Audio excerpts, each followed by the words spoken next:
This is the Nike HyperAdapt 1.0. The HyperAdapt is a myth turned into reality. It auto-laces, it takes that dream that was seen in a movie years ago and makes it a reality that people can actually feel. This shoe, it becomes alive. It shapes to your foot. I personally call it EARL, or electro-adaptive reactive lacing.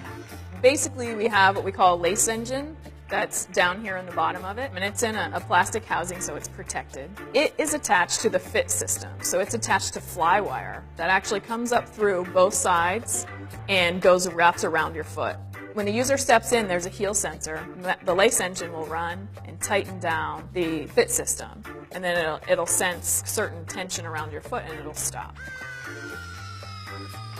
It's a really new experience. It's the future.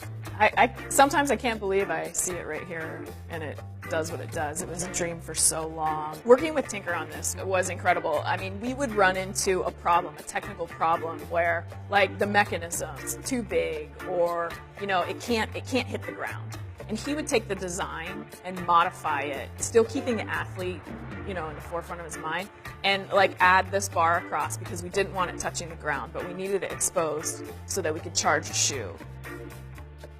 I'm excited to not only, you know, continually look for cool projects, but just working with the latest technology is just it's amazing. There's two buttons here, minus to loosen, plus to tighten, and just adjust it simply throughout your day. I mean, it takes less than a second to adjust. And think of retying your laces every time you want to make an adjustment. This shoe lights up. You know, we've seen lights in shoes before, but typically they're kind of gimmicks. There's really nothing about this EARL shoe that isn't sort of purposeful. So the lights tell you when the motor's running. The lights tell you when the batteries are fully charged. The battery's going to last you roughly about 2 weeks. So when your battery's full, it's blue. When it gets to yellow, you have a few more days. When it gets to red, you should get it on the charger right away. And so this is the charger. You have 2 pucks because you got to charge 2 shoes. It just magnetically sticks to the bottom. You plug it in. This blue light will flash. It takes about 3 hours to charge it, and then you're good for another 2 weeks. We're in the beginning stages of all kinds of products that will change and adapt and become more useful. For performance, just being able to adjust it on the fly at the beginning of the basketball game versus the halftime, beginning of a marathon versus the end of marathon. Your feet swell, there's sweat.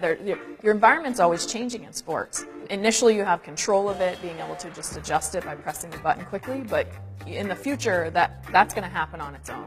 There's a lot of people that can't tie their shoes. The fact that you can just step into these and press a button just simplifies that a lot, and just for quality of life is enormous.